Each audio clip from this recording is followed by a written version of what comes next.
Um, hari ini gue tuan rumah Pop Culture Talks ngadain Popol Meet dengan beberapa teman untuk ngomongin Tilik, film yang sekarang udah terakhir gue lihat 8 juta ya, 8 juta view.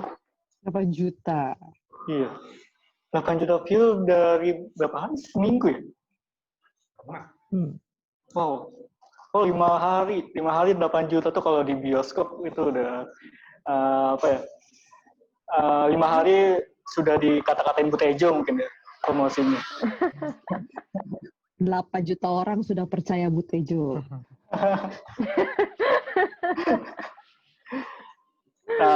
Mungkin dari sini kita coba ulik dari satu sisi yang sudah menulis ulasan filmnya kali ya. Dari Mas Eko, gimana tuh Tilik menurut Mas Eko? Tilik? Ya. Dari yang sudah menulis. Ah. Nanti teman-teman bisa nyambungin aja ya. Kita santai aja. Oke. Ya menurut saya sih, Tilik fenomena yang belum pernah terjadi setahu saya ya di dunia film pendek gitu yang via YouTube. Kayaknya sih paling banyak ditonton setahu saya. Terus viral ya dalam waktu 5 hari kan. Waktu saya nulis itu 2 hari yang lalu aja udah sekitar 6 juta atau hampir 6 juta gitu. Memang promosinya gila, terus ngena banget gitu kan. Di saat yang bersamaan itu meme-nya juga langsung banyak banget. Stiker di WhatsApp ramai dibicarakan. Itu nggak pernah ada sih setahu saya ya, kalau misalkan film pendek Indonesia yang sampai segila itu. Filmnya yang kayak Urega sekalipun yang penghargaannya mungkin yang sangat bergengsi gitu aja nggak sampai segitunya kan. Kayaknya hebat banget lah. Viral, pecah telur. Gitu sih. Kalau menurut saya sih, ya nggak tahu juga ada pendapat-pendapat lain nggak dari teman-teman yang ini mengomentari. Karena yang menarik ya bagi saya nih, satu yang bagi saya sangat menarik adalah tidak seragam gitu komentarnya, macem-macem. Nah itu ada yang belain Butejo, ada yang maki Butejo, ada yang belain Yuning, ada yang ini jadi ngebahas maksudnya loh, wah macam-macam sekali. Dan ya itu sih yang menurut saya bisa bikin viral itu kan orang kayak kemarin saya kumpul sama teman-teman saya juga cerita tuh, saya nonton beberapa kali supaya yakin itu di bagian akhir kondisinya si siapa Dian itu sebagai apa sih? Nah gitu. Mari kita lihat lagi bareng-bareng. Nah gitu kan. Iya. Betul. Mungkin ada pendapat lain kak ya dari teman-teman. Oh ya, sebenarnya belum mengenalin teman-teman kita di sini sih. Sorry, biasanya suka kelupaan saya. Untuk teman-teman yang hadir hari ini, kita ada Mas Eko dari, aku nyebutnya apa ya Mas? Seniman atau dosen nih? Dosen ya? Dosen filsafat. Dosen di Unpar ya? Unpar ya. Unpar, terus ada Mas Panji Mukadis itu dari Info Screening, dan dosen juga, dan juga ada Mbak Alfa, Kak Alfa kali ya. Aku takut diomelin kalau ada mbaknya. Ada Kak Alfa Rina Herdianti, dokter dan dia aktif juga sih untuk melihat. Dokter dan seniman enaknya kayak nyebutnya. Dikit lagi ya. Amin. Terus ada Adit. Adit, gue nyebutin lu apa ya enaknya? Antropolog. Anjir enggak tuh. Pegawai swasta aja.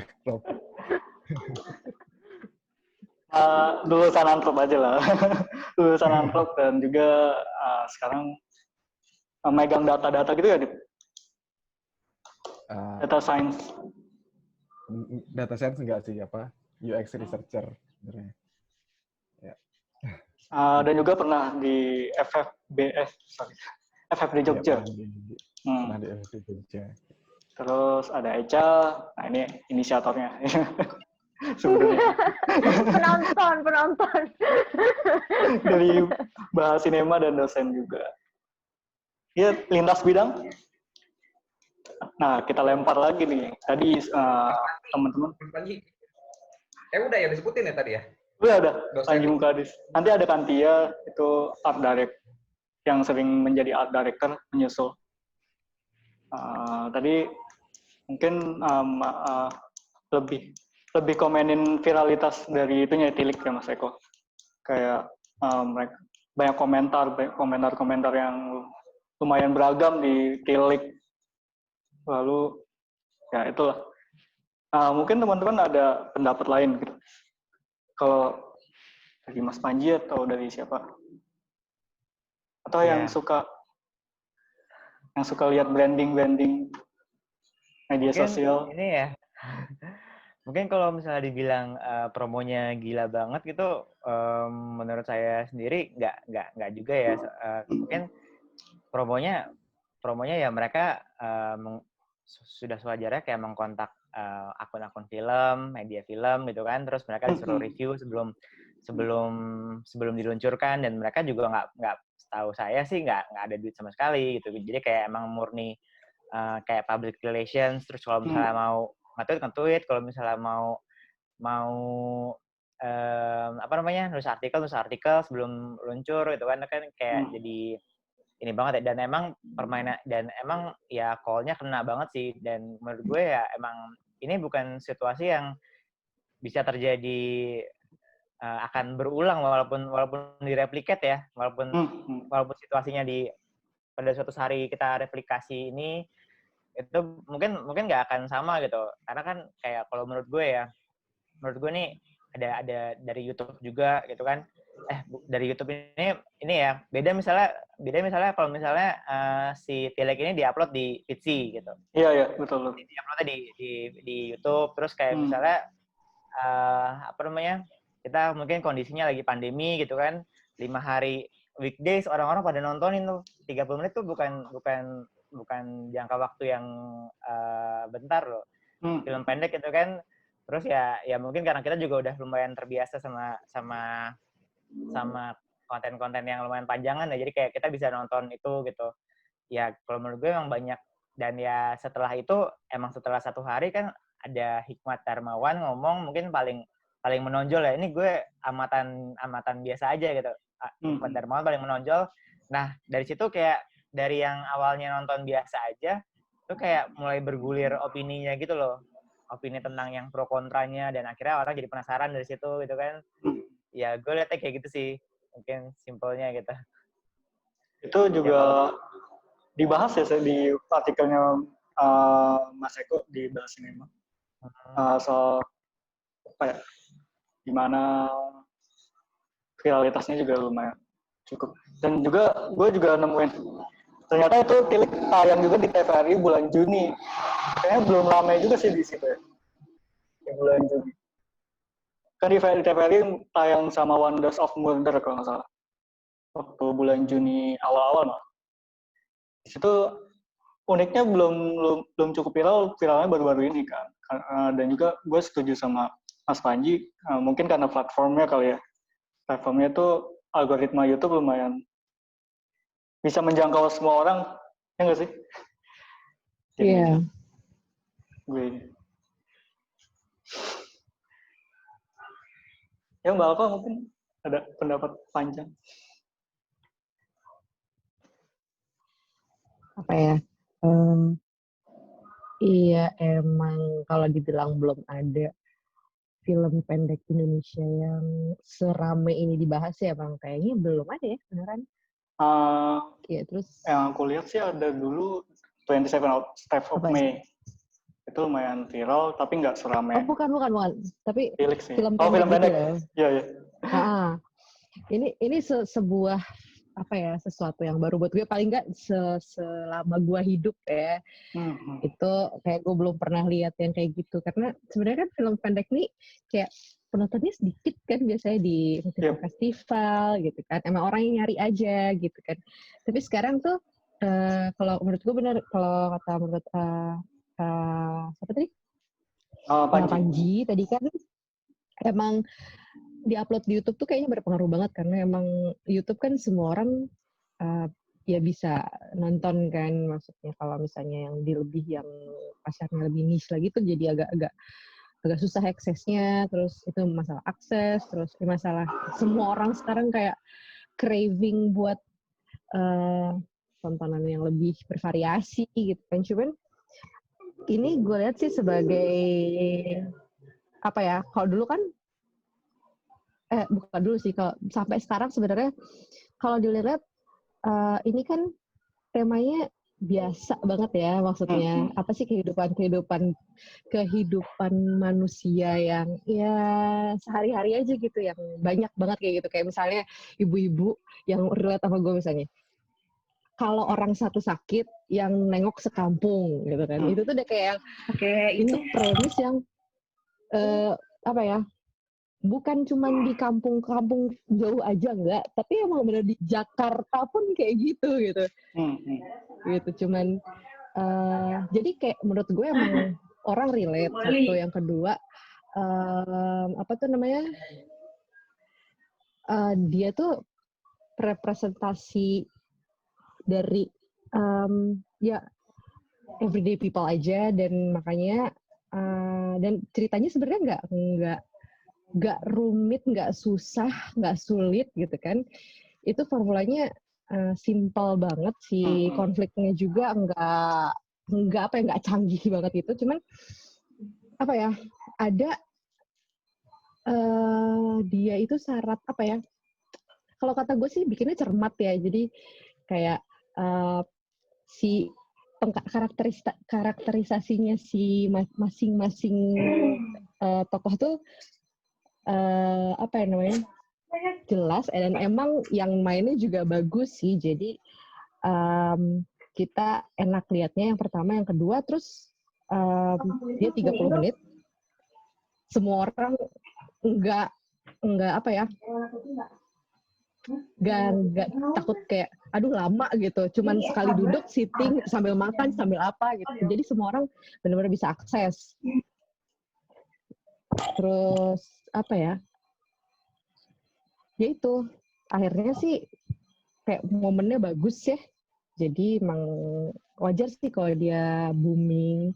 Terus lucunya sebenarnya yang gue lihat lagi, karena emang sewajarnya film yang banyak ditonton orang tuh biasanya emang banyak pendapat yang muncul gitu kan, ya ada macam-macam lah gitu, yang bilang biasa aja ya, bukannya nggak salah juga sih, emang filmnya biasa banget, tapi yang menurut gue film sebiasa ini kok gue nggak banyak lihat itu di media mainstream, kayak bener yang bukan di internet gitu, maksudnya ini kan nggak canggih ya, maksudnya ini kayak formatnya kalau misalnya dibawa ke TV juga bisa gitu, kenapa nggak pernah ada yang bikin segininya sih, gue mikirnya ke situ. Soalnya ini kan kalau yang kemarin ada yang komentar ini film nggak mendidik gitu, ada nggak sih, nggak ada nilai edukasinya gitu, kayak ya pertama gue sih sebenarnya udah apa ya, bukan capek ya, udah sering lah lihat orang yang berpendapat seperti itu, jadi ya udahlah. Cuman menurut gue justru ini tuh membuat orang jadi mikir, walaupun contoh-contohnya itu yang apa ya, bukan yang kayak hitam putih baik jahat gitu loh maksudnya. Cuman ini tuh memang bikin orang mikir, dan harusnya emang kayak gitu kan, karena hidup ini nggak seperti itu gitu, dan itu tuh yang nggak ada yang di TV gitu, padahal possible banget buat dibawa cerita kayak gini di FTV kayak di mana gitu, yang formatnya lebih gampang diakses gitu kan. Sekarang mungkin orang capek kan nonton sinetron mulu ya gitu kan, makanya banyak yang ini ada tontonan seru di YouTube gitu, terus dia nonton. Dan lucunya dari channelnya dia aja gitu kan, Rafa Cana Films ya.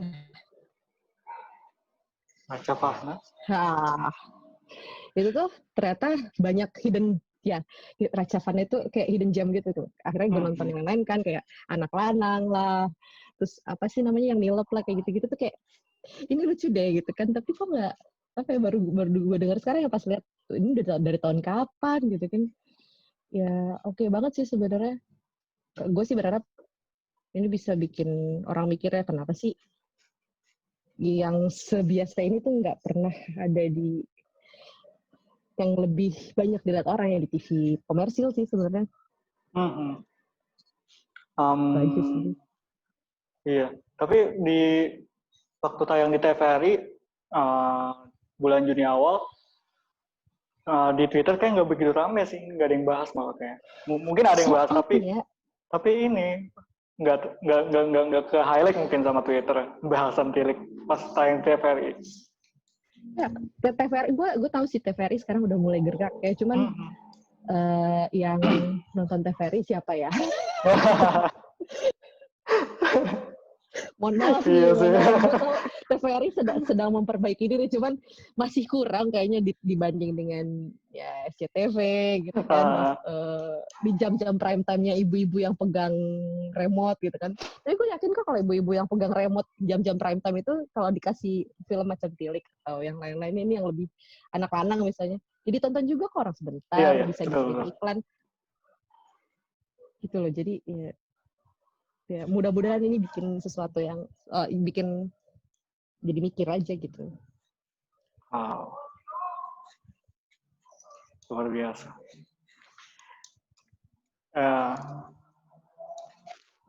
Antia sudah masuk kan, mau berpendapat langsung disodor.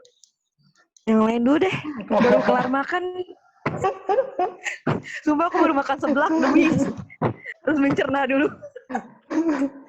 Aku dengerin dulu ya. Iya. Lain kayak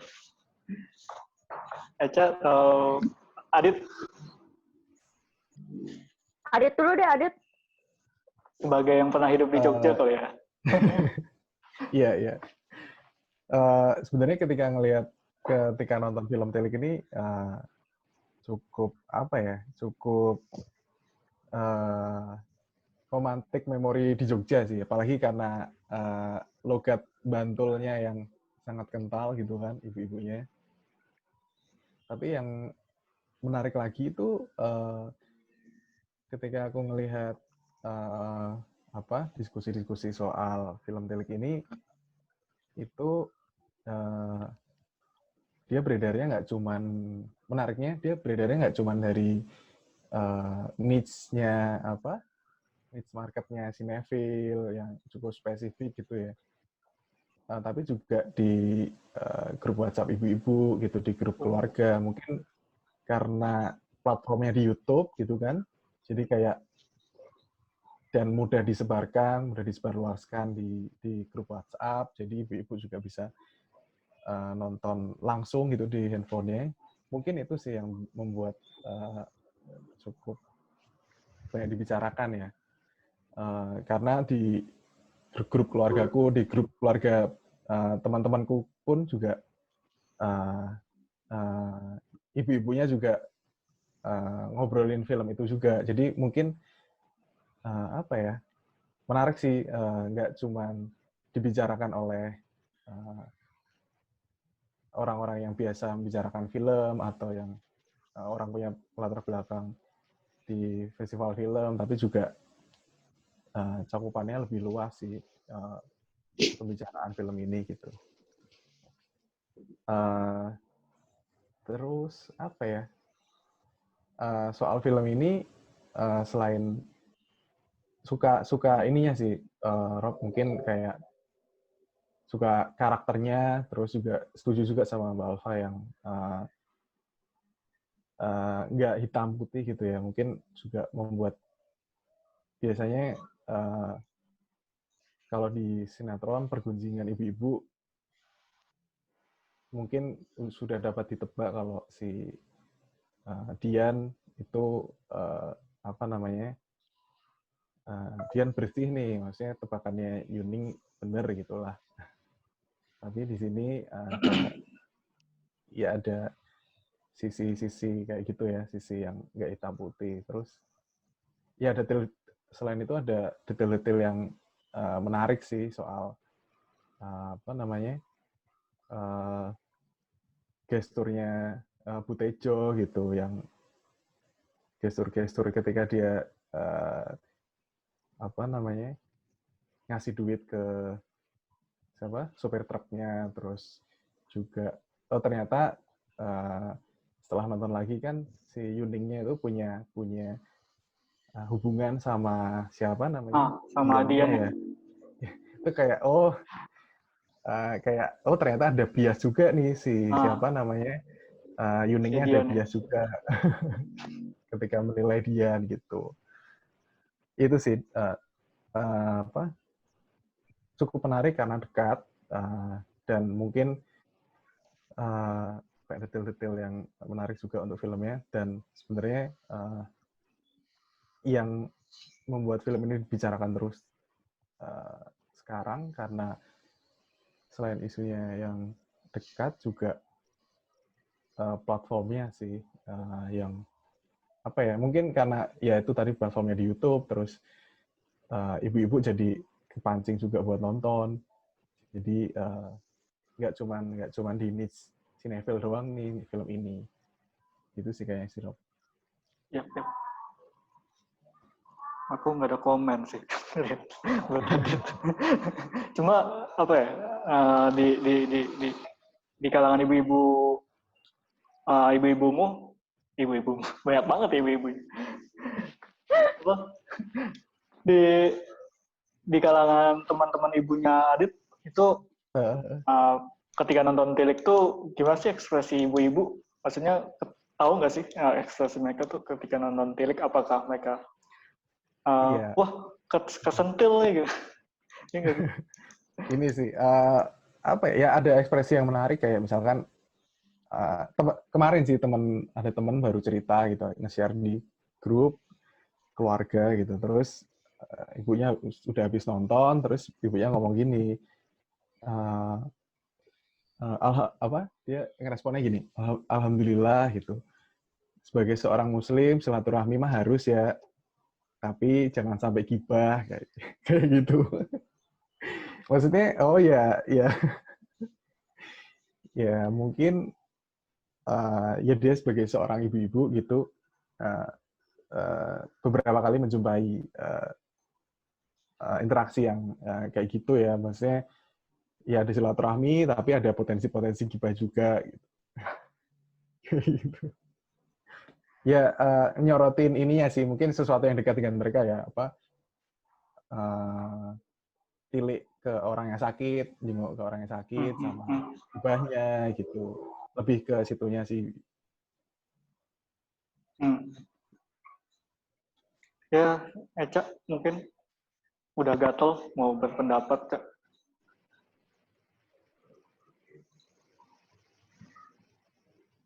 Cak, nyalain dulu, Cak. Tuh.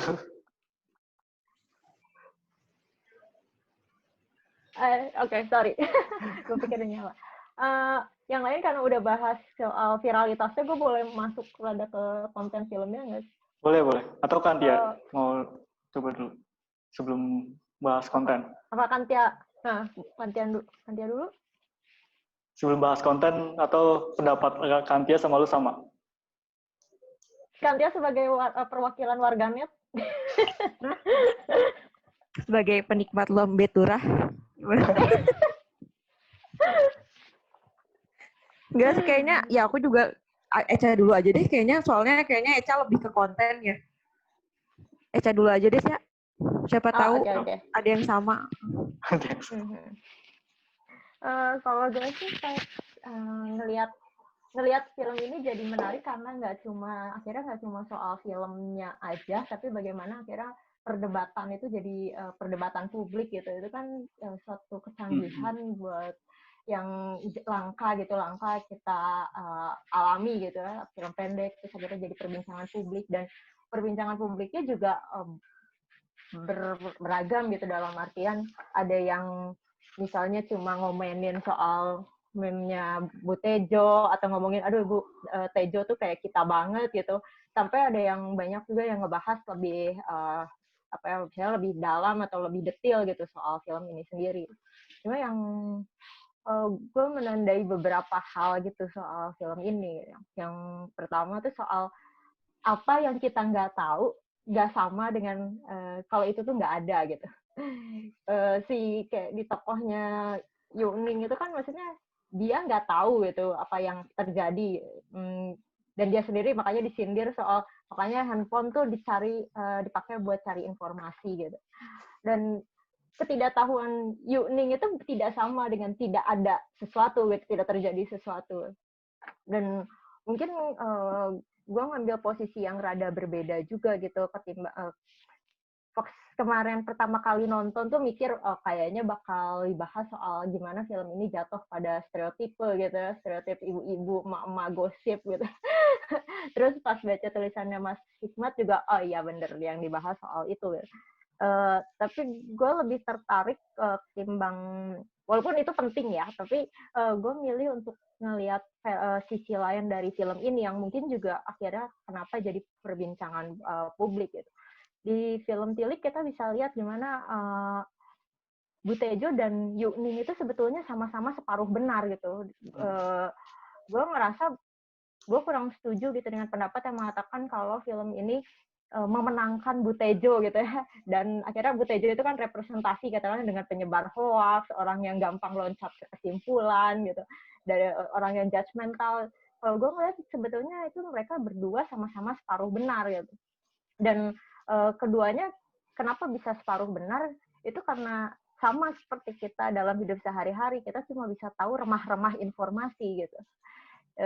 Entah itu informasi kayak kayak Yuning gitu, tahu dari Dian langsung, tapi teleponnya kemudian mati gitu karena baterainya habis, dia akhirnya cuma tahu informasi separuh.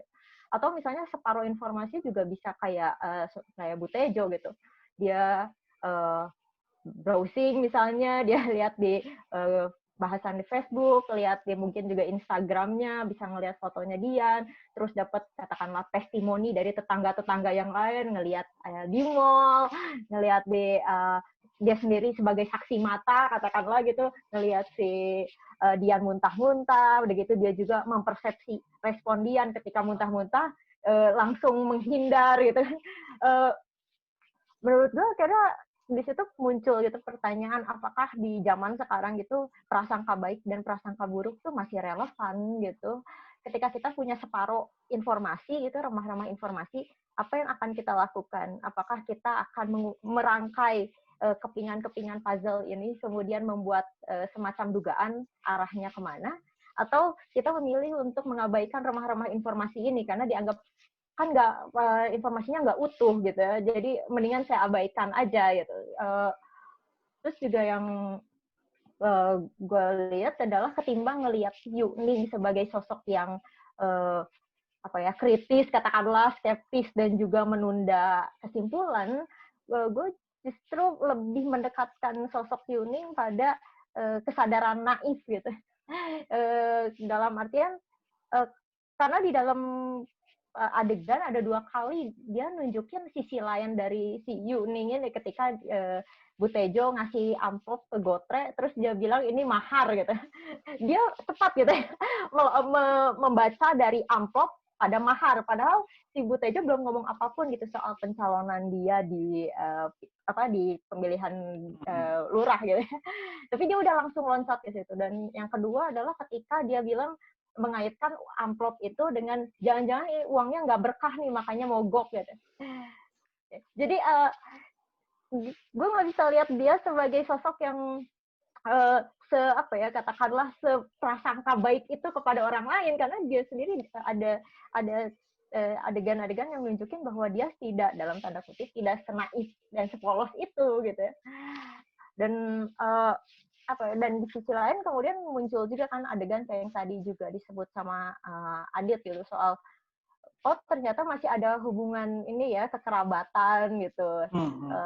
Mungkin juga karena dia berelasi dengan Dian, kan dia yang dihubungin sama Dian tuh, maksudnya dia yang hubungan langsung, makanya dia seperti memilih untuk mengabaikan data-data yang ada gitu, data-data yang lain yang ada. Dan udah gitu juga yang hal yang gue tandain lagi adalah gue nggak tahu apakah udah ada yang bahas ini gitu, tapi menurut gue kayaknya belum ada sih kalau dari yang gue lihat di tulisan-tulisan di internet gitu. Penonton punya semacam keistimewaan atau privilege atau kemewahan untuk memverifikasi apa yang terjadi gitu. Karena kita ditunjukkan adegan di dalam mobil. Sementara si tokoh ibu-ibu gitu, ibu-ibu tidak punya kemewahan itu gitu untuk mendapatkan katakanlah data tambahan yang lebih kuat bahwa dugaan mereka bukan ada benarnya gitu, walaupun tidak sepenuhnya benar ya. Misalnya soal apakah Dian di mall itu gonta-ganti om-om kan belum tentu gitu ya. Apakah dia hamil itu juga entah gitu. Barang-barang dia dari mana itu juga kan tidak bisa diverifikasi juga gitu. Siapa tahu dia ngambil kreditan gitu kan, nggak tahu. Cuma adegan terakhir di dalam mobil itu dengan bapaknya Fikri adalah kemewahan yang dimiliki oleh penonton gitu. Dan si ibu-ibu tidak bisa untuk memverifikasi itu. Dan gue pikir ini yang apa istilahnya membuat gue membayangkan gitu, misalnya yang terjadi adalah desas-desus itu bukan tentang Dian gitu, bukan tentang soal Dian sebagai perempuan yang benar atau tidak benar gitu. Misalnya desas-desusnya adalah Bu Lurah korupsi gitu. Apakah desas-desus Bu Lurah korupsi ini akan diabaikan atau justru harus diverifikasi gitu? Dan menurutku untuk adegan-adegan atau kisah-kisah yang terselubung semacam itu, publik memang tidak punya kesempatan seringkali untuk memverifikasi apakah itu benar atau tidak. Gitu. Apakah memangnya berbeda gitu situasinya dengan kenapa Yuning nampak kalah dalam tanda petik? Karena mereka punya kesempatan gitu untuk memverifikasi itu. Mereka datang ke rumah sakit, udah gitu Dian dan Fikri menjelaskan kalau si Bu Lurah ada di ICU gitu, tidak bisa dijenguk. Itu sesuatu yang bisa diverifikasi karena sakit bukanlah sesuatu yang misalnya terjadi di bawah tangan atau terselubung gitu. Tapi kan kalau misalnya kayak anggaplah misalnya Bu Lurah korupsi, tidak mungkin kan ditanyain langsung ke Fikri dan Dian apakah Bu Lurah korupsi gitu. Sama seperti kita tidak bisa nanya juga ke ibu-ibu itu tidak akan bisa juga nanya ke ke Dian, apakah benar kamu sama om-om di mall, apakah barang-barang mewah kamu didapat dari tindakan katakanlah yang tidak terpuji dalam tanda petik gitu. Dan menurutku justru film ini jadi menunjukkan gimana sebetulnya dalam hidup keseharian kita melakukan hal-hal semacam itu gitu. Gimana kita dapat potongan-potongan informasi di internet gitu. Akhirnya kita merangkai sendiri gitu. Karena kita tidak akan bisa verifikasi gitu. Kalau ada gosip-gosip politik pun kita cuma bisa menduga-duga, oh ya ini sih, mungkin kayaknya dalangnya sih ini deh gitu. Apakah COVID adalah konspirasi atau tidak gitu. Kita cuma bisa lihat itu dari potongan informasi yang kemudian kita pilih untuk apakah kita mau mengambil kesimpulan sementara dari remah-remah informasi ini atau kita mengabaikan semua remah-remah ini gitu dengan dalam tanda petik asas praduga tak bersalah gitu. Dan juga yang terakhir menurut gue menarik adalah gimana film ini nunjukin kita dalam hidup sehari-hari sekarang udah jadi karena kebebasan juga untuk berpendapat itu situasi yang membuat kita juga dibantu oleh teknologi gitu untuk bisa banyak berpendapat. Akhirnya kita adalah, kalau di film Tilik, adalah dokter dan juga wartawan. Kita sekarang, semua orang bisa mendadak menjadi seperti ahli gitu ya. Sama seperti kita ngumpul di sini, kita bukan kritikus, bukan apa, tapi kita bisa mengkritisi film Tilik gitu. Sama kayak adegan di atas truk ketika memangnya situ dokter, memangnya situ wartawan gitu. Dan itulah situasi kita sekarang sih. Jadi menurutku film ini sangat asik dan juga mungkin akhirnya lebih mudah diterima gitu karena secara tidak langsung ini kisah yang kalau tadi kata Kak Alfa nampak biasa sehari-hari, justru di dalam sesuatu yang sangat sehari-hari ini ada situasi yang sangat sangat rumit gitu. Dari mana kita tahu bahwa sesuatu itu benar gitu dan bukannya salah? Dan mungkinkah kita memverifikasi itu di dalam dunia hari-hari ini yang informasi dari manapun? Mungkin itu. Wah, waduh, lengkap banget, Cak.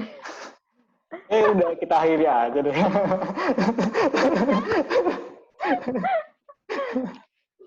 Ya, sekian dan terima kasih. Sekian dan terima kasih. Eca sudah mengakhiri kayaknya. Nah, sekarang mah tinggal impersonate aja gimana? Impersonate tokoh-tokohnya aja sekarang udah semua dibahas. Tapi di Tili kan rata-rata ibu-ibu ya. Ini mungkin nyambung ke pertanyaan. Ada yang nitip pertanyaan, Christian. Mempertanyakan kalau apakah ibu-ibu di Tilik itu benar-benar merepresentasikan kehidupan sosial kita gitu, yang realita kita tuh gini tuh. Kalau ngeliat ibu-ibu ya seperti itu gitu. Suka gibah, dan gibahannya tuh benar biasanya kayak gitu kan. Santia nih yang berkompeten jawab. Gimana, Bu? Gimana ya, Bu ya? Sebenarnya kebiasaannya sama. Cuman menurut aku sih yang jadi pembeda besar dari filmnya sih menurut aku karena mungkin kan kehadiran internet yang di desa itu kan misalnya nggak disertai sama daya literasi digitalnya ya. Jadi kayak perbedaannya di situ gitu. Cara menangkap informasinya gitu. Kalau kita kan misalkan walaupun kita habis lihat gosip dari Lambe Tura atau dari manapun kan biasanya langsung bisa kita saring dulu lah gitu. Maksudnya adalah gitu filter tersendiri gitu kan yang daya literasi digitalnya itu mungkin ya sebenarnya tergambar sekali sih itu sih menurut aku sih, maksudnya kehadiran internet yang benar-benar nggak disertai sama kapasitas literasi digitalnya aja sih di pedesaan, kayak itu yang paling kelihatan banget gitu sikap mereka gitu akan segala informasi menurut aku sih kayak gitu sih, jadinya karena nggak tervalidasi ya udah terus akhirnya kan maksudnya jadi stereotyping kan. Dan emang kebanyakan pasti sama cewek. Sebenarnya ini film tuh nggak tahu ya, maksudnya emang pas pertama nonton juga ngerasanya agak misoginis nggak sih, Cak? Ya nggak sih? Maksudnya apa ya? Bener nggak sih? Maksudnya kayak apa ya, cewek tuh kayak ditempatin kayak jadi objek benci gitu loh. Maksudnya kayak lewat kekerasan verbal gitu maksudnya. Kayak dan sedihnya ya maksudnya pasti kan kayak teman aku juga, maksudnya aku punya sahabat gitu, terus dia kayak ngomong juga kayak iya loh, aku juga kayak gitu, maksudnya sedihnya tuh diaminin juga gitu sama cewek gitu maksudnya. Padahal sebenarnya masih banyak yang bisa, ada perbedaannya banyak lah, maksudnya bisa kita bahas bareng-bareng gitu. Cuman ya, karena ya itu maksudnya kan impression orang kan beda-beda ya pertama kali pas abis nonton gitu. Kalau aku tangkap sih kayak gitu ya, maksudnya gosip juga nggak sebenarnya gosip itu kan hal positif nggak sih sebenarnya, maksudnya karena kan itu kan ajang pertukaran informasi ya sebenarnya, maksudnya nggak sih, kadang juga kita mau mencapai apa sih kalau kita musyawarah gitu kan, maksudnya berawal dari gosip terus kita cari solusinya gimana gitu, cuman itu dia jadi gosip karena gosip jadi semacam salah satu media pertukaran informasi, jadinya juga menurut aku sih gosip juga jadi megang kontrol di masyarakat sih, istilahnya kayak apa ya, kayak kalau lo nggak ngegosip tuh kayak apa ya, mungkin ada orang-orang juga kan yang di society yang ngerasa kayak kalau lo nggak ngegosip tuh naruhlah reputasinya gitu di masyarakat, nah, kayak gitu sih menurut aku. Nah kelihatan jelas juga sih di film ini, maksudnya kayak ya kalau lo nggak tahu apa-apa ya gimana gitu, apalagi kan si Bu Tejo ini kan kayak ibu-ibu beres yang memimpin gitu kan. Jadi yang ngerasa gitu sih, maksudnya megang kontrol lah gitu gosip tuh atas ya norma juga sih menurut aku. Ya norma tuh baik enggaknya tuh itu masing-masing apa sih? Apa namanya? Tergantung masing-masing sih. Ya itu. Udah sih itu aja. Panjang-panjang.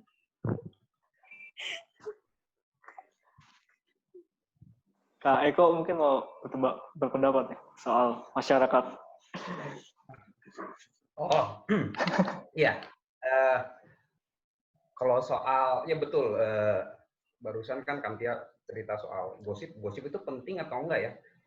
Kalau kita kutip dari bukunya Yuval itu di Sapiens, itu gosip itu menjadi alat untuk survival pada zaman dulu, zamannya masih manusia masih berburu ya. Jadi kita itu paling gampang menyampaikan informasi dengan cara bergosip.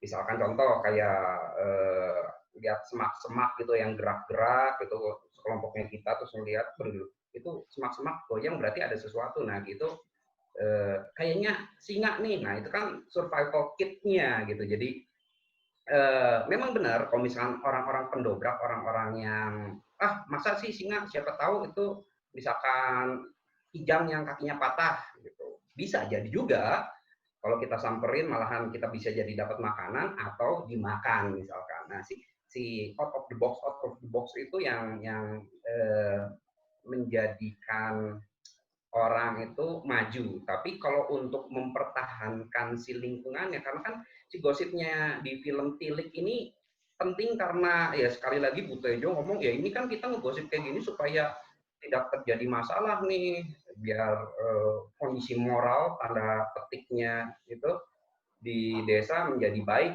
tidak korak lah gitu. Ini kita perlu untuk membahas hal ini walaupun ada tanda-tanda juga di film itu yang jelas juga bahwa si ibu-ibu sebenarnya sirik lah gitu, iri. Itu saya jadi teringat filmnya apa zaman dulu tahun 2000 ada film judulnya Malena ya, film Itali bagaimana seorang cewek itu si Monica Bellucci ya yang main. Itu dipersekusi terus dijadiin bahan gosip satu kampung hanya karena dia cantik saja. Rada-rada mirip, saya kira awal-awalnya si film ini larinya ke arah situ gitu. Tapi ternyata tidak. Yang menjadi unik dari si film ini, kita relate banget, kita dikasih kebebasan untuk menginterpretasi dari cerita-cerita itu. Saya sampai ngerasa, oh ini nonton film ini kayak kasus Schrödinger cat gitu, yang ada kucing di dalam satu kotak, di dalamnya ada racun, dipecahin racunnya, apakah si kucing itu hidup atau enggak gitu kan, kita jadi bertanya-tanya, kita mendiskusikan dengan segala tanda-tanda yang samar gitu loh. Nah, dan saya nggak tahu ini kebetulan atau tidak, akhir-akhir ini kan urusan perkelaminan dari yaitu Sarah JKT48 juga kan lagi viral juga, itu dibahas di mana-mana, terus public figure juga mulai angkat bicara, terus orang juga udah rame, ini harus diklarifikasi ke channelnya Deddy Corbuzier, naon sih itu kok jadi ke arah situ, jadi drama kehidupan itu semakin mendekat karena kitanya juga semakin mendekat, makin cair jarak sama sesama orang itu. Dengan adanya COVID-19 ini ternyata kita bukan semakin jauh di kotak-kotakan dalam rumah atau ruangan, tapi justru semakin dekat karena kita saling mengakses satu media visual audio yang sama gitu. Itu kan ya banyak sekali ya. Ya sebelum kejadiannya Sarah itu ada kalau cowok-cowok mungkin tahu itu si Cornell Twins, itu pernah dengar kan ya? Cornell Twins itu booming juga, orang Sunda yang tinggal di Australia, dan itu tahu itu apa. Dan si Cornell Twins itu rame juga dibahas. Kok pikir-pikir gosip yang merebak dan jadi viral di Indonesia rata-rata itu urusan kamar gitu loh.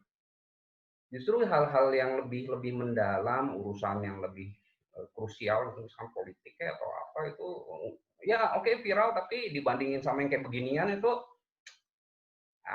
nggak ada setengahnya gitu, nggak ada tarik kukunya lah. Apakah mentalitas kita, apakah pengetahuan kita itu masih di level ini? Jadi harusnya sih jadi bahan untuk refleksi juga ya. Ini yang saya mau bahas juga gitu. Jadi di mana sih posisinya masyarakat Indonesia? Kenapa sih hal ini juga jadi apa ya? Hal urusan kamar masing-masing kan ya udah juga. Saya sempat ngomong ke Eca bahwa mungkin kalau misalkan ini kejadiannya misalkan di Bali atau di Jaksel gitu, yang urusan anak muda pacaran yang rada-rada Gilani itu nggak masalah, ya urusan Sarah gitu, urusan kayak si Dian yang pergi sama om-om, atau punya baju-baju bagus, barang-barang bagus itu suatu hal yang wajar, ya sudah, bukan sesuatu yang hebat kok. Gitu. Tapi karena rupanya dibahasnya ke arah yang lebih lebar lagi, audiensnya tuh lebih beragam lagi, ya kita yang berubah menjadi Bu Tejo, Bu Ning, dan Bu Tri, dan kawan-kawan yang lainnya gitu kan. Itu loh yang secara nggak sadar kita sekarang sudah memainkan drama raksasa, dan platformnya itu namanya medsos, entah itu Twitter yang rajin spill dong spill, atau TikTok lah, atau Instagram lah. Kita semua bisa jadi pemain, bisa jadi aktor gitu kan. Nah itu loh yang kayaknya kita harusnya mulai menyadari dan bisa diolah lagi untuk ke arah yang lebih maju lah, mungkin maksudnya ya, lebih dewasa lah. Jangan, ya kalau saya sih menyesalkan urusan kamar itu kenapa jadi bahasa nasional, banyak kok hal yang lebih penting lagi gitu loh. Sekiranya sih gitu pendapat saya. Ya, udah ngeri juga ya. Aduh, kotakku lagi kosong. Kita terbuka aja ya diskusinya untuk ini. Jadi disambung aja sama yang lain. Kalau aku sih lebih apa ya di sini gosip. Emang sih kalau di media sosial tuh kayak tiap hari itu banyak perdebatan, tapi kadang dan ada nyempil satu rame spill-spillan gitu kan. Dan juga memang apa ya? Aku juga kadang lihat trending topik yang tiap malam atau menjelang jam 3 pagi atau jam 12 biasanya trending topiknya tentang perkamaran lagi, kayak SANG, horny gitu, kayak horny kalau enggak chat seks atau yang lain-lain yang berbau-bau seksual. Gimana ya? Kayak memang kita tuh masih belum jauh-jauh soal kamar, dan juga benar kata dia soal gaib. Itu dua itu paling bisa buat trending topik di Twitter atau yang lain. Mungkin yang lain mau nyambungin, Adit mungkin tentang antropologinya. Keilmuan antropologinya. Kita sambung-nyambung aja di sini. Eca tadi udah unmute speaker.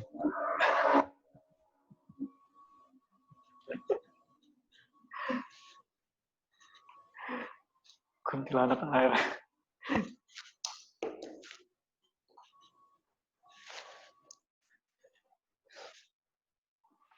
Monggo, Dit. Sebagai pemerhati masyarakat. Asik. Asik, selain lebah ke masyarakat ya. Atau kakak yang banyak berkicau, banyak Influencer. mengomentari. Iya, banyak mengomentari isu-isu aktual gitu. Kayaknya Mas Panji juga. Dia Mas Panji juga. Oh, gaji ini nih. Ya ini apa? Ya kalau menurut saya emang kritiknya juga valid-valid aja gitu ya, kayak Eca tadi, siapa namanya? Kantia tadi bahas soal misoginis gitu kan, soal semuanya perempuan, dan ternyata ya kayak kita perlu mungkin kecurigaan kayak gini menarik, apalagi sutradaranya laki-laki tapi dia menggambarkan kan semuanya perempuan. Terus ya yang Eca bilang soal kita cuman setengah, si baik Bu Tejo dan siapa namanya Yuning itu cuma tahu setengah, itu juga buat gue jadi pemaparan Eca, gue jadi teringat kayak apa yang kita alami 10 tahun ini sih, kayak dengan politik dan sebagainya gitu kan, kita kayak dengar konspirasi politik, konspirasi apa gitu, tiba-tiba makin kesini kok kayak ada yang ternyata tuh konspirasi teori nggak sepenuhnya salah, jangan-jangan gitu ya, tentang ya gimana, ya itu nggak usah bahasa ya, cuma kayak gitu. Terus ya itu jadi menarik sih, kayak terus juga yang gue lihat ya itu sih kayak nilai moral kita ya, apakah si Dian itu beneran salah karena dia pengen jadi istri lagi gitu kan, istri kedua. Itu jadi hal yang bisa dibahas lagi sih ya. Terus ya kalau emang dia nggak tahu juga ya. Ya mungkin itu kan bisa diperdebatkan ya, kayak poligami dan sebagainya.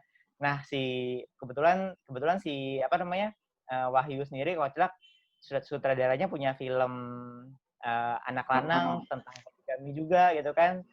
Terus ya soal apakah benar kan, walaupun kita tahu akhirnya kan belum tentu si Dian itu benar-benar nggak benar gitu kan, kayak yang soal dia godain om-om lain dan sebagainya. Kita juga nggak tahu gimana ceritanya sampai dia kawin sama suami orang. Kita kan nggak bisa nyalahin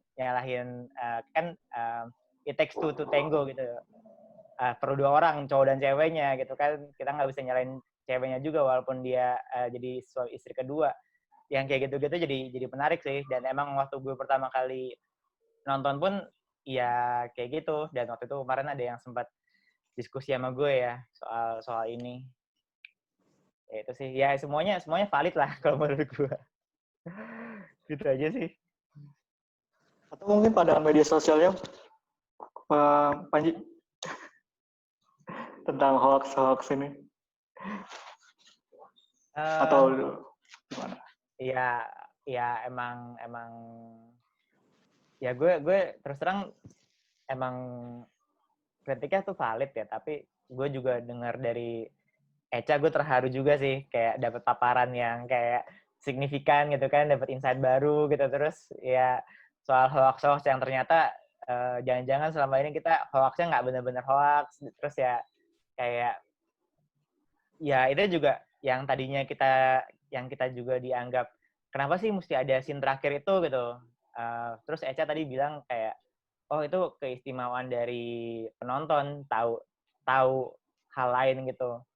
Jadi kayak istilahnya sudut pandang Tuhan ya. Kayak gitu.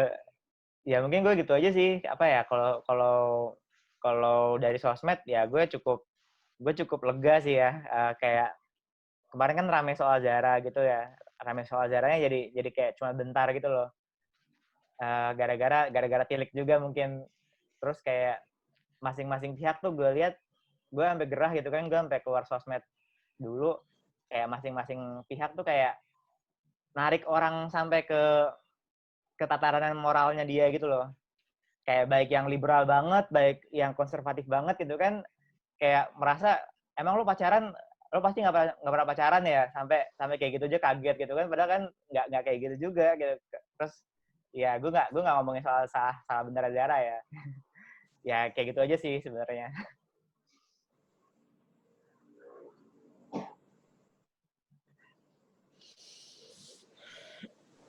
Ya. Ada lagi mungkin Adit atau Echa? Oh iya. Mau apa ya? Atau Mbak? Kayaknya siapa aja lah. Betul. Kalau nggak salah, itu tuh sebenarnya ngomong-ngomong tadi yang masalah si Dian itu ya, itu kan kalau nggak salah nih ya, kan si Ibu Tejo itu bilang berkali-kali kalau Bu Lurah itu jomblo, single. Kalau single tuh jangan dipilih lagi, soalnya hidupnya ngurus hidup sendiri aja belum tentu benar gitu kan. Jadi gue nangkapnya sih, kalau gue nangkapnya berarti ya mereka tuh udah cerai. Gue nggak tahu, gue kirain meninggal gitu kan bapaknya gitu kan, suaminya ternyata ada tapi udah pisah, mungkin makanya si ibunya single dan nggak ada yang ngurus ceritanya, soalnya kayak mungkin pikirnya juga nggak tahu di mana. Nah dan si Dian juga adalah seseorang yang perempuan yang single juga gitu kan. Aku jadi inget gara-gara itu aku jadi inget tadi katakan dia juga yang masalah misogyni itu.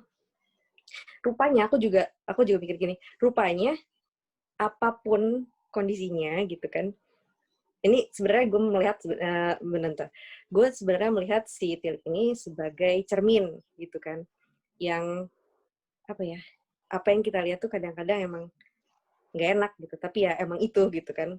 itu kejadian. Ini juga apapun kondisinya, perempuan yang single itu salah di mata masyarakat. Nah gitu, apakah dia cerai gitu kan, atau makanya dia nggak bisa ngurusin, nggak bisa apa yang namanya, dia sakit-sakitan, atau dia nggak nikah-nikah gitu kan, pokoknya salah pasti diomongin gitu kan, nggak cuma dia loh yang diomongin, ibu lurahnya juga loh gitu kan, sampai ke arah situnya. Padahal kalau misalnya dan kita nggak pernah dengar si bukan duda ya, mantan suaminya si Bu Lurah nih disebut-sebut sampai akhir baru kita tahu jreng gitu dia mau nikah lagi ternyata gitu kan. Itu sih sebenarnya yang apa ya namanya, kalau gue bilang ini misoginis ya iya, karena emang ya begitu ya. It happen. Terus yang enggak apa ya kenyataan tuh ya enggak selalu kita suka sih kalau misalnya dihadapin sama kita dikasih lihat gitu misalnya. Kadang-kadang kalau kita yang ngelakuin kita nggak ngerasa gitu, tapi pas misalnya itu direkam terus habis itu diputerin lagi kita kayak iya sih gitu. Itu sih kalau menurut gue salah satu apa ya, hal yang pahit banget ya gitu, parah gitu. Itu kalau dari segi cerita yang belum dibahas. Jadi gue setuju sama Kantia, poin Kantia mungkin yang dan selain itu juga apa namanya, ini ibu-ibu, lucunya gini, ibu-ibu tuh yang di atas apa namanya, truk ya, atas truk itu, bak truk itu, gitu kayak apa ya namanya, punya sistem, kayak dia punya posisi sendiri-sendiri gitu yang emang apa ya namanya, ada perannya masing-masing gitu kan. Ada yang kerjaannya mendukung gitu, ada yang kerjaannya apa namanya, sebagai apa yang siapa tuh yang ibu yang suaminya udah nggak bisa tahiyat, gue lupa siapa namanya. Yusam bukan sih? Iya. Itu juga sebagai seseorang yang di tengah-tengah, tapi apa ya, kalau misalnya di tengah, iyo parah, iyo gitu. Kayak gitu-gitu. Tapi ikut arus gitu kan. Itu juga kalau dibilang, ada yang bilang itu stereotyping ibu-ibu stereotyping yang nggak bagus gitu ya. Cuman kalau kita bongkar sekarakter itu, nggak usah pakai tampangnya gitu kan. Dinamika itu terjadi di kelompok manapun sebenarnya. Kalau manusia berkelompok, dinamika seperti itu tuh mungkin banget terjadi gitu. Ya, emang gitu kan. Dan gue setuju sih, kan gue juga baca, mungkin gue baca buku yang sama dengan Eko. Jadi gosip itu memang sesuatu yang bikin Homo sapien itu bisa bertahan sampai sekarang gitu kan. Dan itu ya instinktif aja, jadi kalau berkelompok ya ngomongin sesuatu gitu kan, itu yang sedikit kayak yang agak misterius gitu kan ya, makanya terus dibikin sendiri yang kayak connecting dot sendiri gitu kan, ada yang leading, ada yang ikut-ikutan, ada yang apa, itu kayak menurut gue walaupun emang ini bajunya ibu-ibu gitu kan, tapi kalau misalnya kita tulis gak usah pakai, hilangin karakter namanya gitu kan, hilangin di breakdown, hilangin mukanya gitu, hilangin gendernya gitu kan, kumpulin orang-orang, kita ganti, masih bisa aja sebenarnya. Gitu sih. Makanya nggak cuman makanya dia luas banget orang yang nonton dan merasa relate-nya luas banget gitu. Iya. Masalah kelompok ya. Berarti kan kalau ada kelompok tuh ada satu pimpinan yang dominan gitu ya. Di situ kayak Bu Tejo yang kayak Butejo terus dan lain-lain. Maksudnya Butejo dan Yuning ya yang jadi kayak sentral kelompoknya.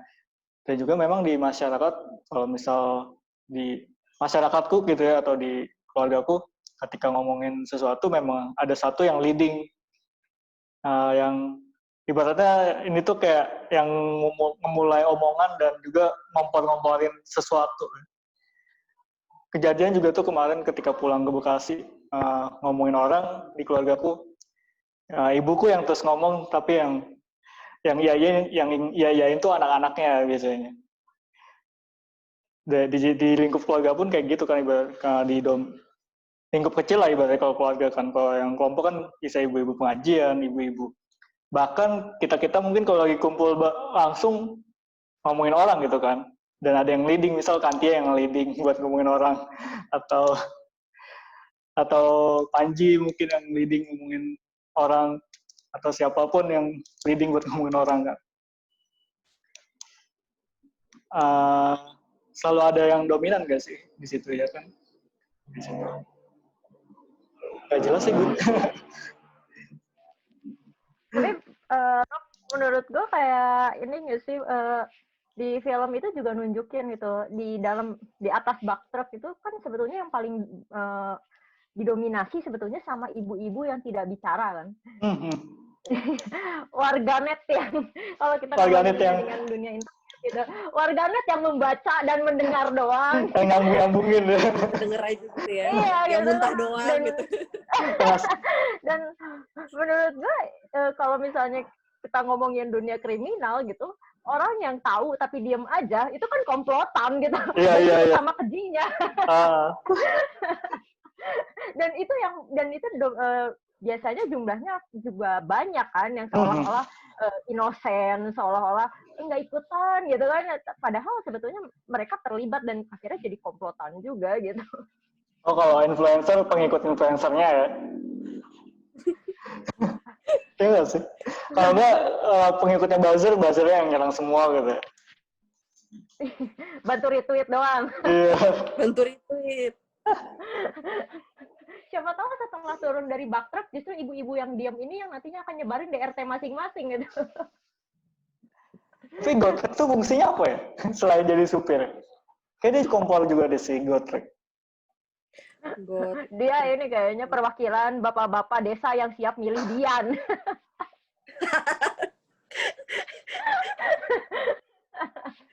Dia dibalik kayaknya keadaannya. Biasanya kan laki-laki banyak kan. Ini di perempuan yang banyak, laki-laki diwakili oleh satu Gotrek aja gitu. Sama polisi. Polisi bener. Polisi juga di posisi itu lemah kan, nggak usah.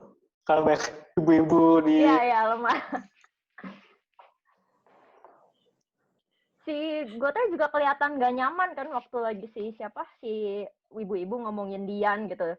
Dia nunjukin gestur nggak nyaman, tapi ketika ngobrol sama ibu-ibu dengan frontal bisa bilang, ayo milih Dian aja gitu. Pasti bapak-bapak milih dan langsung dijewer istrinya gitu. Itu mencurigakan juga gitu. Bagaimana akhirnya kalau tadi Kanti yang ngomong soal ini misoginis gitu, stereotyping yang juga tadi disebut sama Kak Alfa, stereotyping kepada perempuan, di saat bersamaan ini juga ada stereotyping kepada laki-laki sih menurutku. Dalam arti seakan-akan laki-laki asal ada yang bening di desa pasti reaksinya akan seperti Gotrek gitu. Seakan-akan ketika ibu-ibu lagi ngomongin, lihat dong ini Instagramnya, oh iya dempet-dempetan sampai merinding liatnya gitu. Si Gotrek kan langsung bereaksi. Itu seakan-akan jangan-jangan dia juga punya foto semacam itu gitu ya. Yang takut jangan-jangan nanti si ibu-ibu kalau scroll nemu juga nih gitu. Dan gue sih tadi kan kita ngobrolin soal ini kan, sebetulnya gimana sih relasi antara si Dian, mantan suami Bu Lurah. Gue malah di kepala gue muncul skenario soal cinta segitiga sama Fikri.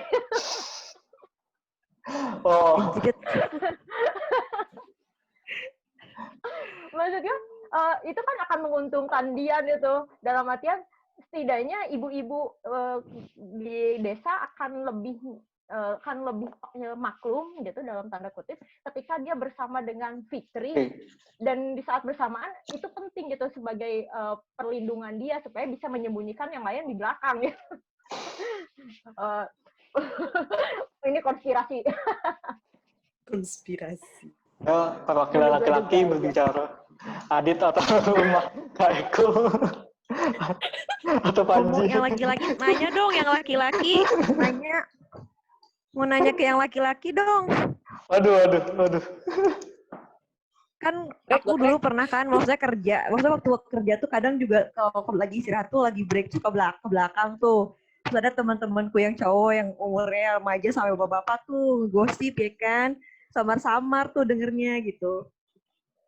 Kebanyakan yang diomongin tuh soal ya kamar juga sama, tapi terutama juga soal fisik kayak gitu-gitu. Jadi pengen tahu aja gitu, maksudnya kayak gimana sih emang umumnya gitu. Maksudnya kan kalau di film kan diliatin cewek-cewek nih gitu. Kalau cowok tuh biasanya apa sih yang diomongin gitu maksudnya? Oke. Coba mewakili sebagai cowok ya. Nggak tahu, mungkin beda sama cowok yang lain. Tapi ya pada dasarnya sih iyalah ya. Cowok ya pada dasarnya cowok suka yang namanya penampilan fisik itu wajar-wajar juga, dan mereka di semua kok, mau di siapapun juga cowok-cowok juga membahas soal penampilan fisik cewek. Nah, terkait dengan film Tilik ini, seingat saya ada 3 laki-laki, ada 3 cowok. Sopir Gotrek, si Gotrek ini, si polisi sama Fikri ya, cuma 3 kan? Oh, sama Duda, ayahnya Fikri. Oh ya, sama ayahnya. Ya, sama si ayahnya Fikri 4. Itu 4. Nah, mereka itu kayak figuran, dan polisi Fikri dan si polisi Fikri terus si Gotrek ini inferior banget kan di film itu. Mereka ya Fikri si anak yang nggak jelas kerjanya, si polisi yang harusnya gagah penegak kebenaran malahan bisa diakali oleh ibu-ibu, Gotrek yang diomel-omelin terus. Nah, memang si bapaknya itu pun juga punya kelemahannya, terlihat dari selalu sembunyi-sembunyi gitu. Untuk menghadapi anaknya saja tidak berani untuk menerangkan hubungan antara dia dan Dian kan.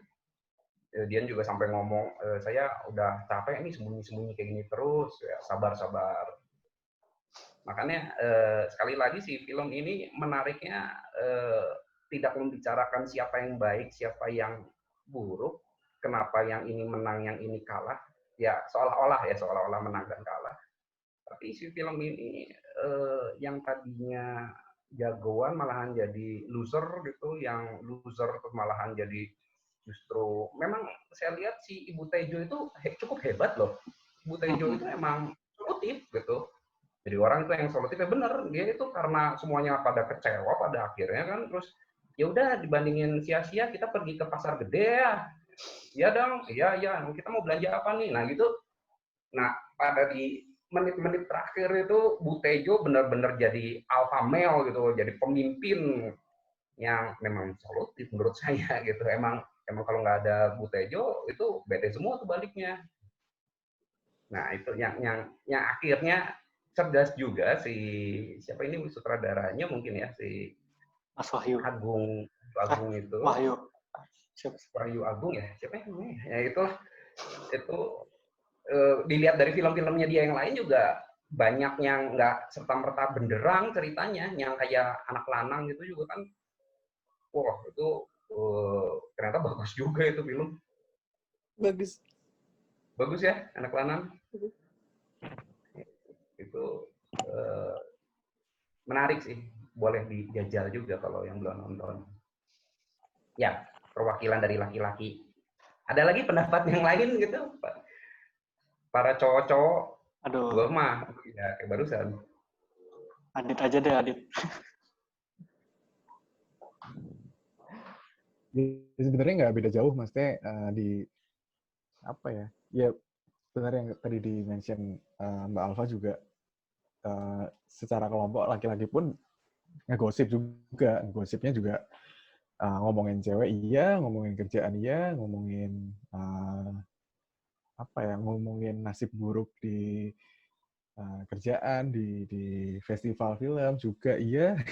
Jadi apa ya? Ya sebenarnya nggak beda jauh. Kita cowok-cowok juga pasti ngegosip, dan mungkin yang jadi tarikannya di film ini apa ya? Ya kemudian yang ditampilkan ngegosip, dan ngegosipnya sangat katakanlah ekstrim, terus ngomongnya soal hal-hal privat, itu hanya kemudian perempuan dan ibu-ibu, kayak gitu sih mungkin. Kalau Tilik ini ceritanya diputar balik gimana ya? Aku kepikiran gitu. Ketika satu truk itu isinya cowok semua dan ngomongin dosa dari siapa gitu di situ. Coba bikin filmnya. Jadi ini ya, Kritikus membuat film tandingan. Coba ke Rofi atau apa. Coba. Bihar kayaknya punya Ya iya tuh, Bihar bener. Suruh bikin. Ya bener, Bihar gitu kan, Rofi. Bisa. Jadi ingat gue waktu itu baca buku gitu. Buku ini ya psikologi sih. Udah gitu ngebahas soal pola-pola yang dilakukan laki-laki dan perempuan. Risetnya belasan tahun, seingat gue, dilakukan kepada lebih dari 10.000 orang kalau nggak salah.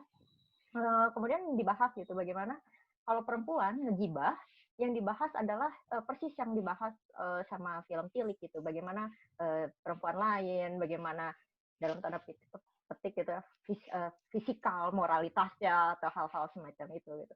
Sementara ketika laki-laki ngegibah, yang dibahas adalah soal pencapaian pekerjaan gitu.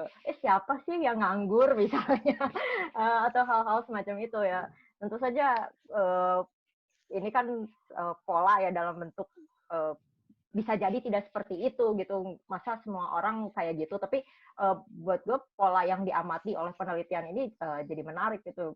Apa sih yang kemudian itu kan menunjukkan gitu di mana titik insekuritas kita gitu. Perempuan insekuritas dalam artian kompetisi terhadap sesama perempuan katakanlah dalam hal tampilan gitu dalam tanda kutip. Sementara laki-laki insekuritasnya dalam hal misalnya pencapaian, soal sumber daya katakanlah kalau bahasanya minjem bahasanya Yuval gitu. Mungkin itu Rob nambahin.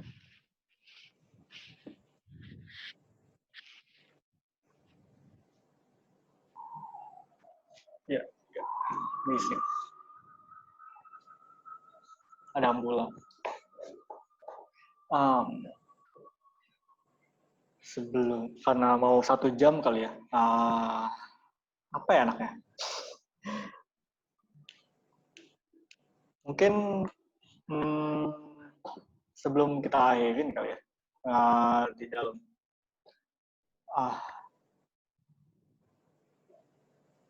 Apa sih film pendek itu harus ya seideal Tilik atau enggak sih sebenarnya? Atau nanti ada pertanyaan lain maybe sebelum mengakhiri. Itu pertanyaan dari gua sih. Ya untuk kalian gue lempar. Mungkin dari sisi isunya atau dari sisi branding filmnya atau yang lain. Apakah film pendek yang lain harus seideal Tilik untuk bisa dibicarakan senasional gitu? Publisisnya tuh bagus tuh. Apresiasi banget sama publisis Tilik sih. The best, maksudnya ini tuh sampai hampir semua kalangan gitu loh. Maksudnya nyentuhnya tuh luas banget itu reach-nya. Bener-bener engagement-nya tuh bagus banget sih. Maksudnya ya kalau bisa ya yang dicontoh ya selain hal-hal lain maksud aku sih yaitu ya tentang markomnya gitu, tentang si publisis ini sih. Menurut aku itu ilmunya penting juga sih. Gitu. Biar reach-nya lebih luas ke banyak orang. Menurut aku itu aja sih. Oke. Ini semua kayak bicara deh. Ya. Sebelum itu tuh. Lumayan ya 1 jam. Wow.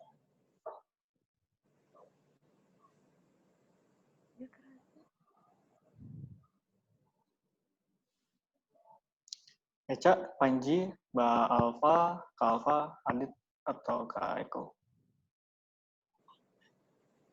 Mau ada Mas Panji pesan-pesan? mungkin pengamat film nasional.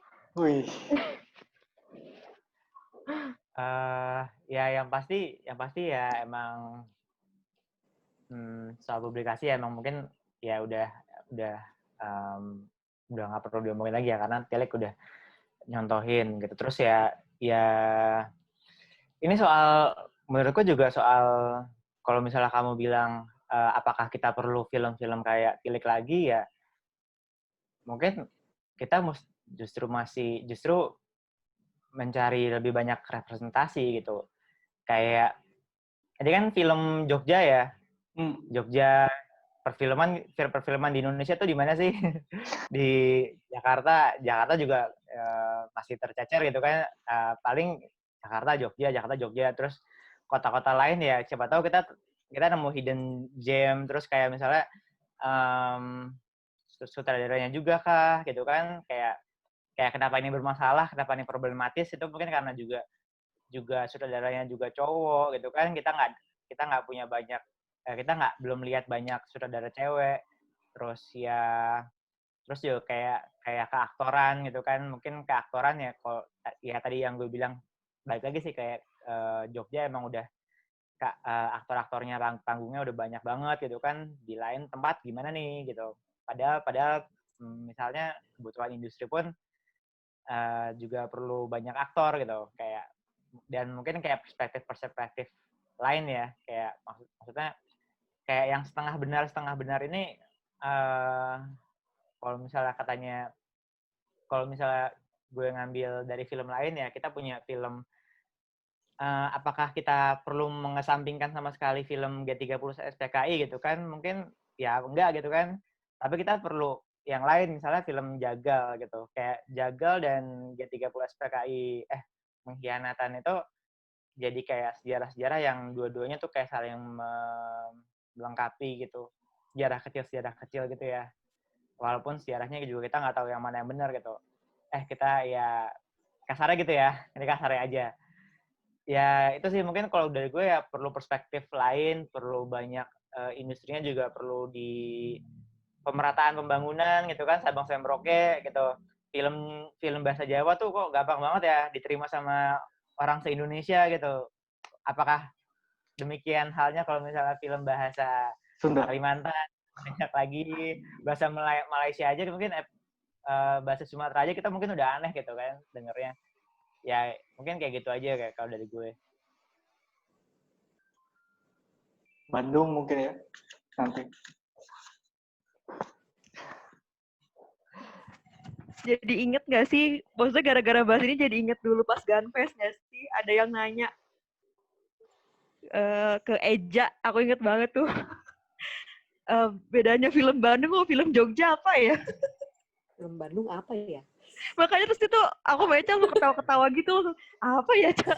Maksudnya, aduh ya ampun, maksudnya. Jadi film Bandung tuh nggak ada. Film Jogja. Itu beda. Soalnya kan soalnya kan yang lagi dibahas filmnya Eja kan, jadi ya di situ pas lagi di sesi itu tuh nggak ada film Bandung juga, jadi bingung juga kan. Ya jawabnya benar kata Kak Alfa, nggak ada di situ. Kayak kita harus hadirin Damar sih harusnya, yang bikin Bandung Horizon. Wih. Bandung Horizon.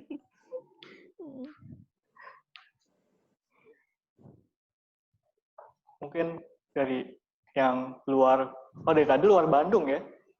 Mas Panji luar Bandung. Adit mungkin. Nggak harus impor kita. Impor. Impor ini juga.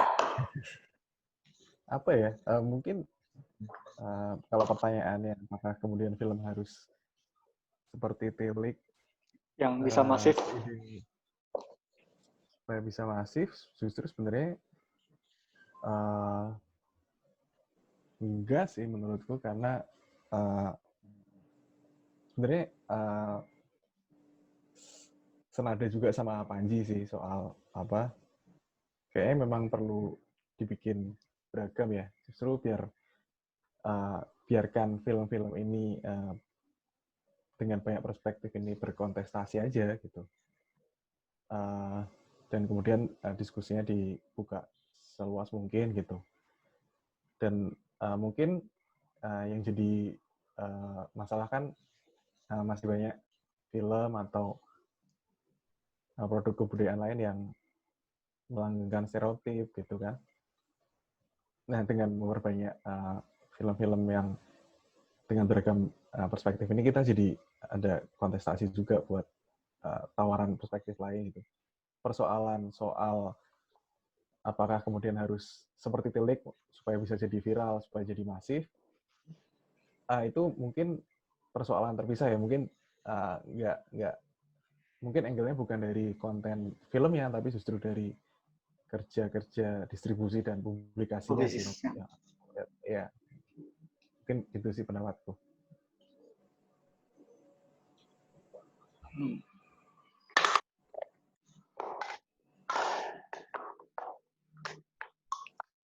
Ada lagi yang mau berpendapat? Semua ya. Kalau gue sih enggak sih, maksud gue enggak harus ya, karena ini kayak cuman kayak salah satu pembuka aja kali ya, soalnya nggak banyak sih film pendek yang bisa dibicarakan yang dibicarakan seluas ini, padahal banyak yang apa ya namanya, kalau bahasanya recommended lah buat dibahas, buat dilihat gitu kan. Dan aku berharap sih nggak yang kayak gini lagi ya, karena bosen juga ntar jadinya kayak kultur TV lagi gitu kan. Ya bener, aku setuju, lebih bagus kalau misalnya emang secara konten itu lebih bervariasi lagi gitu kan. Karena kita juga dan apa ya, walaupun emang ini bukan film yang canggih, cuman dia banyak dibicarakan, dan entah kenapa kok jadinya mungkin masyarakat Indonesia yang sekarang agak lebih siap buat menerima konten kayak gini gitu. Kalau misalnya ini dilempar 5 tahun yang lalu, mungkin aku nggak tahu juga ya gitu kan. Dan ini kayak muka jalan. Kenapa aku bilang muka jalan? Karena akhirnya kan banyak artikel-artikel tuh 15 film yang bisa yang recommended gitu kan, selain Tilik yang film pendek yang recommended gitu kan. Ya, gue harap ini sih jadi pembuka, terus yang lain-lain jadi lebih berani buat bikin sesuatu yang lebih refine, walaupun emang nggak harus canggih gitu loh,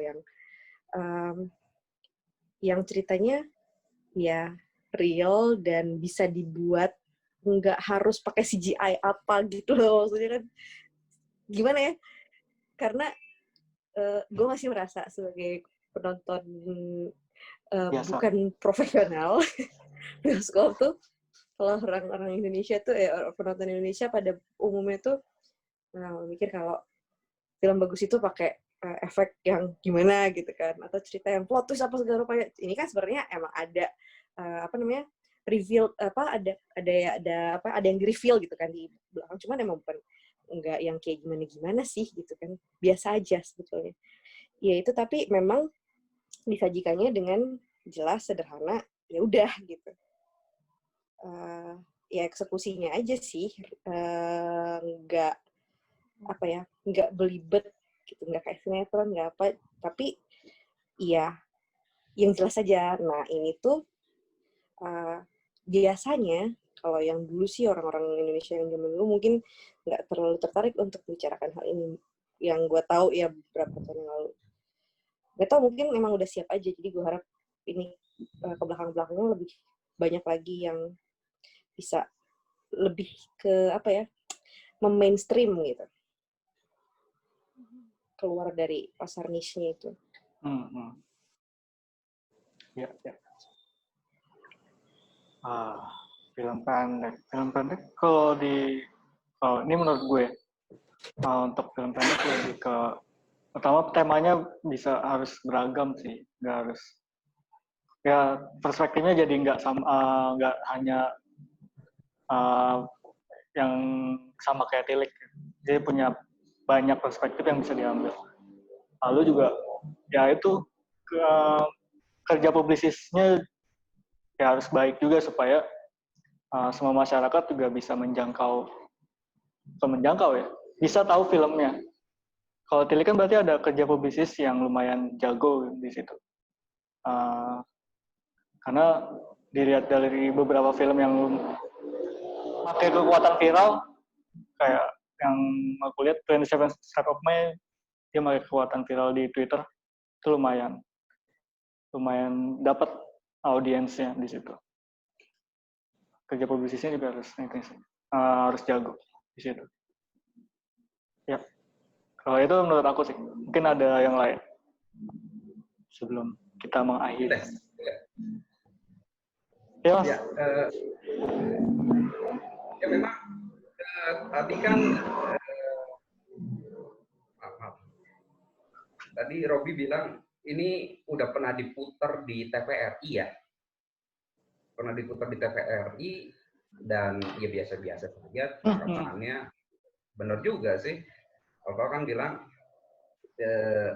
zaman sekarang siapa yang nonton TVRI? Orang ibu-ibu juga bacanya WhatsApp gitu, nontonnya juga dari YouTube juga. Pas lagi masuk YouTube lah satu Indonesia yang lihat. Jadi apa sekarang film-film festival harus pada mulai hijrah ke YouTube gitu supaya dapat engagement yang mumpuni. Nah ini kan pasti jadi pertimbangan. Saya yakin lah para pembuat film pendek yang kelas-kelas festival gitu mulai berpikir ke arah sana. Jadi sama aja gitu, bikin sesuatu yang niche market itu tetap harus mempertimbangkan elemen-elemen, yaitu dagangnya harus tepat waktunya, harus ngerti momennya. Jadi ya tentu orang juga mulai mikirin, oh ya ternyata ngomongin soal masalah hoax terus keseharian itu penting ya. Ternyata film Tilik yang keseharian dan sangat biasa dan terjadi di kehidupannya nyata itu dapat engagement yang tinggi. Ternyata karakter yang menyebalkan seperti Bu Tejo itu terkenal gitu. Kan orang selalu mengkaitkan setelah ngomongin Tilik ngomongin Bu Tejo atau bahkan Bu Tejonya kenal banding Tiliknya gitu.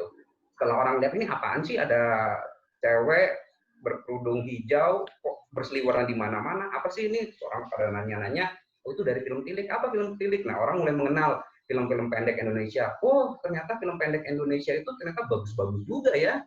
Nah itu kan jadi si elemen-elemen elitis dari film pendek ya bisa dianggap begitu karena jangkauannya kan tidak massal gitu.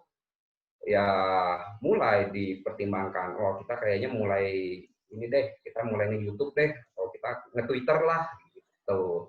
Jadi ada pertimbangan-pertimbangan lain lah. Saya yakin ini viralnya memang luar biasa, dalam 5 hari sampai udah 8 juta itu nambah terus, satu hari 1 juta kan, lebih 1 juta lebih bahkan, merubah konstelasi cara orang bikin film pendek ya harusnya ya. Itu sih yang saya mau coba. Eca ya terakhir berarti. Eca.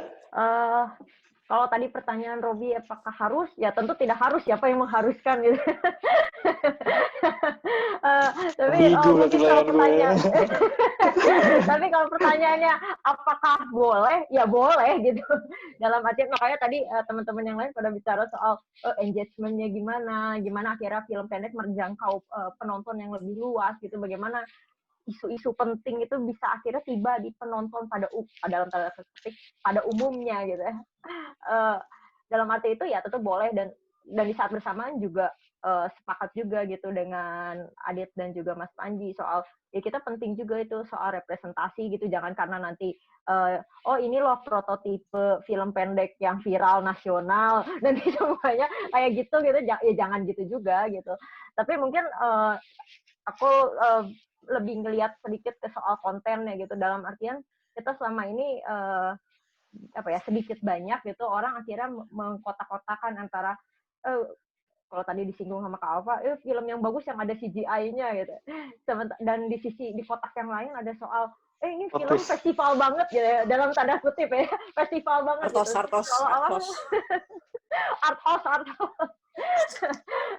Dan maksudnya udah ada seolah-olah penonton tuh udah dikotak-kotakan gitu ya. Dan menurut gue akhirnya film ini jadi penting karena dia membuat batas di antara dua kotak ini menjadi lebih samar gitu. Dan kesamaran ini buat gue mungkin dipengaruhi oleh kemampuan dari si film ini untuk membicarakan hal-hal yang remeh-temeh dan kalau tadi bahasa teman-teman biasa banget gitu. Menjadi biasa saja di hari-hari ini menurut gue jadi sangat penting gitu. Itu adalah kemewahan, bisa menjadi sehari-hari itu adalah sesuatu yang justru langka karena hari-hari ini kan kalau kita lihat misalnya YouTube gitu, orang bikin prank seaneh mungkin itu demi menjadi extraordinary gitu. Padahal hidup kita sehari-hari sebenarnya sangat ordinary gitu, sangat biasa. Kalau tadi bahasa Adit keluhan pekerja gitu ya, itulah yang realistis dalam tanda kutip realistis dari hidup kita ya. Dan film ini menjadi bisa mengaburkan batas di antara dua katakanlah kotak itu karena dia bicara pada hal-hal yang sangat sehari-hari. Jadi mungkin kalau pertanyaannya tadi Robi, apakah harus gitu diterima secara masif? Ya tentu tidak harus, walaupun boleh gitu. Tapi mungkin yang bisa jadi semacam sudut pandang lain gitu, bahwa film-film bisa bicara sesuatu yang lebih biasa, bisa bicara wacana yang sangat sehari-hari gitu. Karena tadi orang bicara soal film dalam tanda petik festival, seringkali yang dibahas adalah wacana-wacana besar gitu. Kita harus mengkritik sesuatu gitu, melawan kemapanan sesuatu, atau mungkin juga kita harus menjadi antitesis dari film-film arus utama gitu. Tapi film ini nunjukin gitu bahwa justru karena ada stereotipe di dalam filmnya, kita bisa membicarakan stereotipe yang terjadi dalam hidup sehari-hari gitu. Dan bagaimana kita karena seringkali jatuh pada judgment film yang ditunjukkan oleh film ini, kita jadi memikirkan bagaimana kita adalah orang yang judgmental dalam sehari-hari. Buat aku tangkihan dalam menunjukkan hidup kita yang biasa-biasa dan tidak mulus ini jadi penting sih. Mungkin itu bisa jadi insight menarik buat teman-teman yang bikin karya. Oke. Ya. Makasih teman-teman yang sudah sempat yang sudah mau diajak diskusi bareng di Popol Meet serius pertama hari ini membahas Tilik. Semoga ada series kedua kali ya. Entah bahas film, entah bahas isu. Ini tuh kayak ini tahu, kalau di Spotify itu ada, aku follow namanya pertemanan K-pop tuh biasanya ngebahas banyakan gini, terus ngomongin soal K-pop gitu seru. Ya mungkin kalau mau lagi ya ngomongin yang lain juga boleh lah, jangan film juga nggak apa-apa kok. Iya. Semoga ada series kedua, harapannya. Dan juga selamat malam untuk semuanya, selamat istirahat. Gua Robi dan Mas Eko, Mas Panji, Echa, Adit, dan Mbak Alfa dan Kantia. Bye. Mau foto dulu? Boleh. Oke, 1, 2, 3. Sip. Makasih semua. Thank you. Mau ngobrol dulu boleh, mau langsung live boleh. Boleh. Apa